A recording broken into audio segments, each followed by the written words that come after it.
साथियों नमस्कार, कैसे हैं आप सब लोग। आज एक इम्पॉर्टेंट कंसेप्ट हम समझेंगे, difference between the restricted bail and the regular bail. साथियों आप सब जानते हैं कि जो बेल के प्रोविजंस हैं वो हैं section 437 CRPC, 438 CRPC and 439 CRPC। पर कई बार ऐसा होता है कि कोर्ट जब अक्यूज़ को बेल ग्रांट करता है तो कुछ कंडीशंस को इम्पोज करता है, तो वो कंडीशंस लीगल है या इलीगल है वो डिसाइड होती है in the guidelines laid down by the honourable supreme court in various pronouncement. पर आज का टॉपिक जो है थोड़ा सा विचित्र है। अभी रिसेंटली देखा जा रहा है कि कई कोर्ट बेल तो ग्राउंड कर रही है बट कुछ टाइम के लिए, जैसे 21 दिन, 30 दिन, 50 दिन, 1 महीना, 2 महीना। तो क्या ऐसे रेस्ट्रिक्शंस को इम्पोज कर सकते हैं? क्या कोर्ट अगर एक बार बेल का लाभ देता है तो ये एब्सोल्यूट है या रेस्ट्रिक्टेड कंडीशन लगा के इसको लिमिटेड कर सकते हैं ऑपरेशंस के अंदर? तो ये टॉपिक काफ़ी इंपॉर्टेंट है, आपके राइट से जो है जुड़ा हुआ है। आप सब जानते हैं कि बेल जो है अधिकार है और जेल जो है exception. Bail is a right and jail is exception. पर इसके बावजूद भी कुछ कंडीशन ऐसी लगा दी जाती हैं जिससे राइट्स हमारे ही अफेक्ट होते हैं। तो साथियों इस अध्याय का जो महत्वपूर्ण पार्ट है वो जुड़ा हुआ है आर्टिकल 21 संविधान से भी, जो कहता है कि राइट टू लाइफ और लिबर्टी काफ़ी इंपॉर्टेंट है और कोई भी व्यक्ति या अधिकारी इसे छीन नहीं सकता है। अगर वो छीनना चाहता है तो उसका एक प्रक्रिया है, प्रोसीजर है, और ऐसी प्रक्रिया या प्रोसीजर विधि सम्मत होना चाहिए, ड्यू प्रोसेस से गवर्न होना चाहिए। अगर वो नहीं है तो अल्टीमेटली इसका खामियाजा अभियोजन को भुगतना होगा। तो साथियों आज का टॉपिक हम पढ़ेंगे 3 चैप्टर में। पहली बात, सुप्रीम कोर्ट का रिसेंट जजमेंट क्या कहता है, अगर ऐसा हो जाए तो हमें क्या करना है और आपके राइट्स इस बिंदु पे क्या हैं, ये मैं डिस्कस करूंगा खुल के। साथियों सबसे पहले आते हैं सुप्रीम कोर्ट के जजमेंट के ऊपर। साथियों जजमेंट जो है काफ़ी रिसेंट है और इसका जो SLP नंबर है वो है 8926/2023। जब भी SLP एडमिट होती है तो उसको कहते हैं लीव ग्रांटेड। तो उस कंडीशन में क्रिमिनल अपील के रूप में जो है मैटर को सुना जाता है। यहाँ जजमेंट जो है वो है Ranjit versus state of Orissa के नाम से।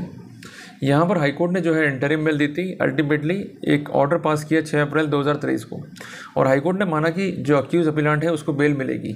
बट हाईकोर्ट ने ऐसा ऑर्डर करते हुए बेल दिया सिर्फ 3 महीने के लिए। इसमें क्या वर्ड लिखा गया, however the high court proceeded to grant bail only for the period of 3 month. That is very important. ये था इम्प्लीमेंट पार्ट।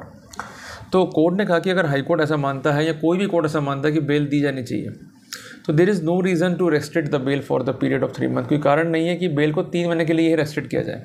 तो कोर्ट ने अपील को अलाउ कर दिया और इम्प्यून ऑर्डर जो था उसको सेट असाइड कर दिया। और कोर्ट ने कहा कि ये जो बेल ऑर्डर है it will remain continue till disposal of the appeal before the trial court even though it is a interim bail order. तो साथियों कुल मिला के जजमेंट को अगर हम देखते हैं तो 3 बातें समझ में आती है कि अगर कोर्ट ने आपको इंटरिम बेल दी है या एब्सोल्यूट बेल दी है, इसका ऑपरेशन जो है वो रेस्ट्रिक्टिव नहीं हो सकता है।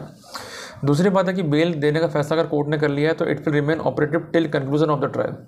तीसरी बात है कि इंटरिम बेल हो या एब्सोल्यूट बेल हो, खासकर एंटिसिपेटरी बेल, तो ये टिल इन्वेस्टिगेशन नहीं है। Once it is granted it will remain into motion till disposal of the case.